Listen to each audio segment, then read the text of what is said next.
tactics to getting what you want. What do you do different? What do you do the same? Be honest. This is a safe space. When it's really high stakes, you tend to revert to the stuff you did as a kid. Yeah. I don't think we can throw a tantrum anymore. Yeah, you don't. Yeah, the Could tantrum. you imagine? You can. Well, do throw tantrums. I mean, social media. Don't we see tantrums on? Right.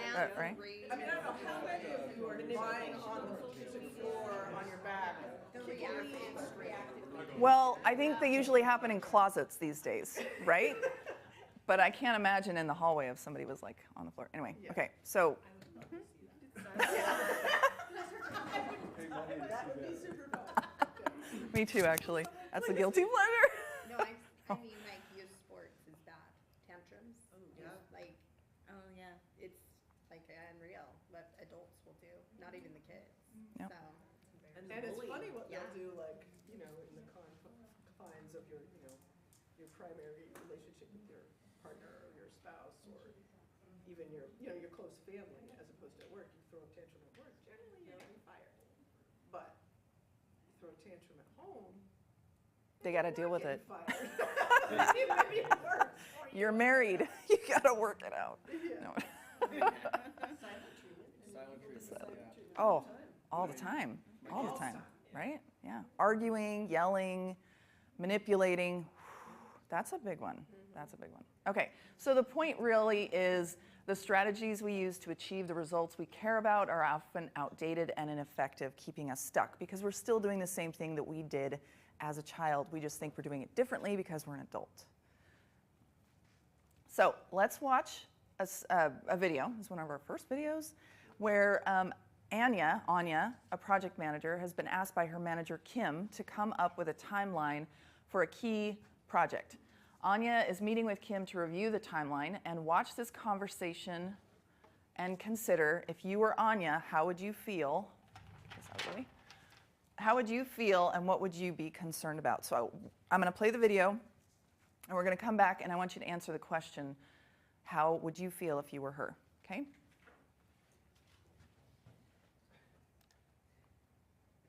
Hopefully the sound. So, I am really excited to have you and your team digging on this project. Well, thanks, we're excited too. Let's talk timelines. Yes, so we looked it over and we think we can get everything done in just a little over 6 months. Okay. When I worked it out, it seemed like we should be able to finish this by the end of the quarter. Oh, wow. I'm glad you brought that up because that's like half the usual time for a project like this. Yeah, but that's why you're in this role. You have an ability to make the impossible happen. Thanks, Kim.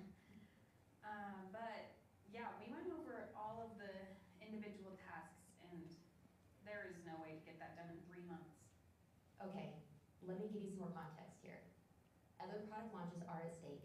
I've already said we can do it by then, and the accelerated schedules are in the master plan. Wait, so you've already made a commitment to the leadership team without consulting me about whether this is feasible? You know we need a big win this year, and there's a lot of pressure on us. Look, when I went to bat for you to get this position, do you know what I said?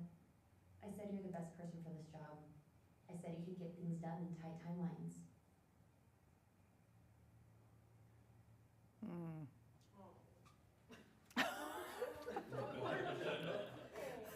Look at that face. She's like, crap. All right, so if you were Anya, how would you feel about that situation? Annoyed, frustrated, guilted. Guilted. I think it's a little bit of that manipulation. Yeah. That's why you're in this job, because you can get it done. Yeah. She's in a lose-lose situation. Yeah, If she does get it there, she's going to be expected to pull that off every time. You worked a miracle last time, where's your miracle this time? Right? When she Set a said, I precedent. went to bat for you with this, for the job, it's like, oh, kind of tells her, you didn't earn it, like, I got you this job. Yeah. Now she's got to step up.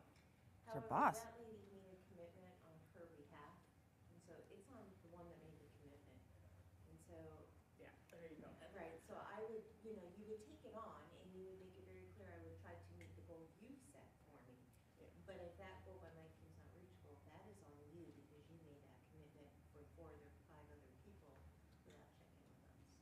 So Tony's gonna stick to her. She's gonna stick her feet in and be like, I'm not taking this on. This is you, right? I mean, you try to meet the goal, and you do everything as a team to meet the goal, that you make it very clear as you enter into that, that is not a commitment you made, it's a commitment they made. Okay. Also too, I mean, like maybe, like, I don't know, just, is there more resources then? Like, for me, it would be like, okay, you're asking for these things, but like the position you're putting me in and what we have isn't working, so what can we work out? Like, I need more resources, I need more this or more this to meet that, instead of just taking it on as is with what she committed to. No, Could say, well, because she said at the start, I met with the team, yeah, maybe that's three people, maybe? And so she could say, well, with 3 people, we can meet here. With 3 people, we can do 6 months, but I need 3 more people Right. to do 3 months. so Can you provide that that to me? conversation, yeah, instead of just taking it on, I think there has to be more of that conversation. I love how you 3 ladies are really solution oriented right now. You're like already problem solving how you would deal with the conversation, which is great, right? But the question was, how would you feel about it? And what would be your concern? We were frustrated, right? And I'd be concerned with what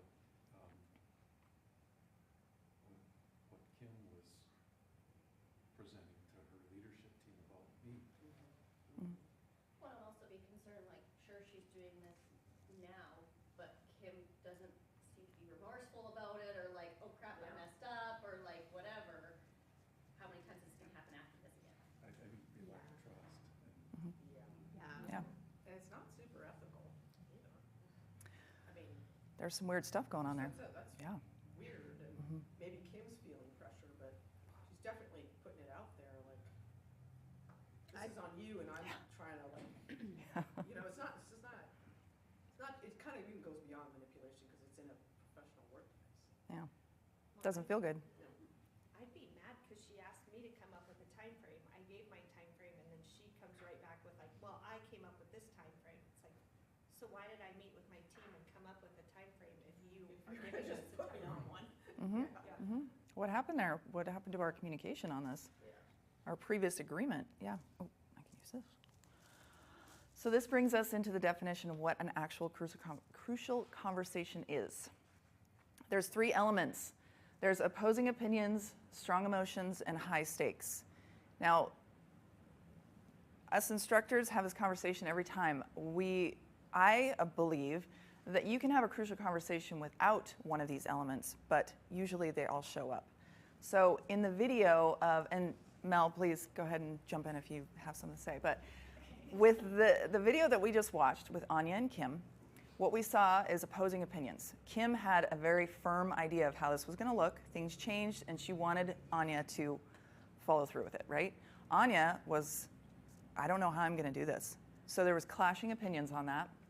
Strong emotions, you know, after Kim was manipulating and went into this very directive, her tone, her facial expressions, there was like, this is the way it's going to be. And then, of course, you saw at the very end, Anya's like just composure just melted, right? And high stakes. There's a timeline here. There's a project, a success, and upper management is obviously involved. So there's all these elements come together into this one particular example. Any questions about that? Like I said before, there can be just 2 elements because you can have a conversation around who's going to take the trash out. And that can blow up into an argument out of nowhere when you wouldn't think that that was high stakes. But there's definitely opposing opinions and strong emotions, right? Okay. I think you don't necessarily need all 3 on both sides. So you can, if you can be having strong emotions about something, the person you're talking to might be pretty flippant about it and doesn't understand that that's an issue. So that's Yeah. where it can be a little one-sided. Yeah. This is very important to me. I don't feel like you're taking this seriously. But it's usually not about the trash, really. Right? Oh, yeah, so of course.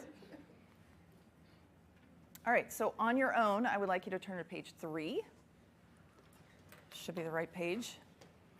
And this is going to be the start of an exercise you're going to be doing on your own for the next 2 days.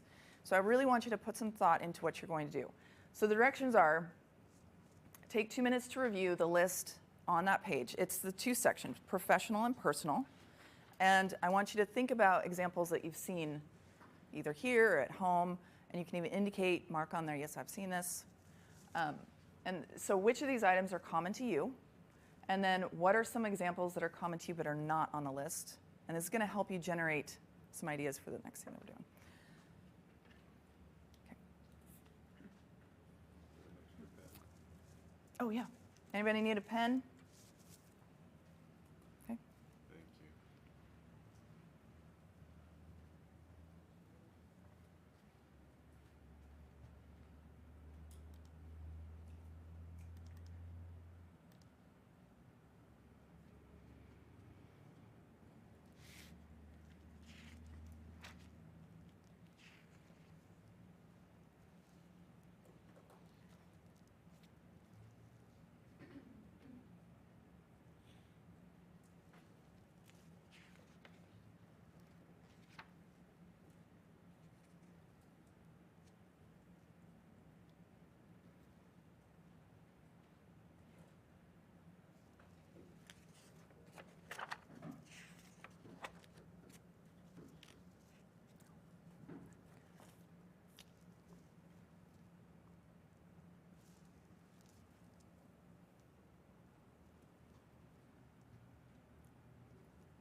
Okay, now I want you to get back into your groups. And you're going to take 7 minutes to talk about what you came up with. And then there's 2 questions at the very bottom that you're going to answer. What are your common crucial conversations? And of course, you don't have to give names and details, but generals. And then how do these conversations impact you and your organization? So go ahead and get into your groups, and I'll put a timer on. And the questions are at the bottom, so just follow the prompts there.